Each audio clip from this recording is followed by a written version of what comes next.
मित्रांनो नमस्कार. आपण या व्हिडिओमध्ये जे पाहत आहे ही जी माती या अँगलला चिटकलेली आहे ही माती नसून हे एका माशीचं घरटं आहे.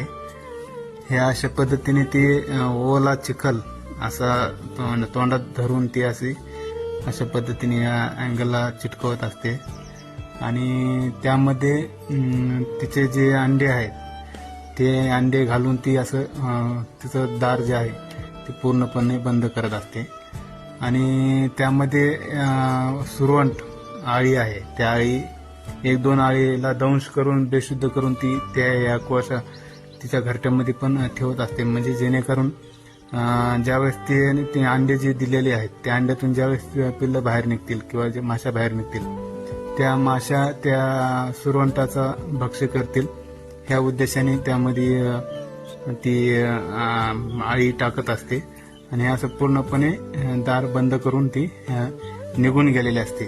आता हे कधी केलेलं आहे ते काही सांगता नाही येणार, पण ज्यावेळेस ह्या दारातून ज्यावेळेस ती माशी पूर्ण वाढ झाल्यानंतर बाहेर निघेल त्यावेळेस आपण एक व्हिडिओ करू, म्हणजे आपल्याला आतमध्ये बघता येईल नेमकं कशा पद्धतीने आतमध्ये तिचं सगळं जीवनचक्र होतं.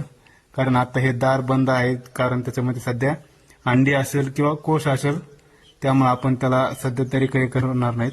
ज्यावेळेस त्यातून वाढ झाल्यानंतर त्यावेळेस आपण नक्की ते बाजूला काढून त्यामध्ये त्याचं जे जीवनचक्र आहे ते सर्व गोष्टी आपण जाणून घेण्याचा प्रयत्न करू.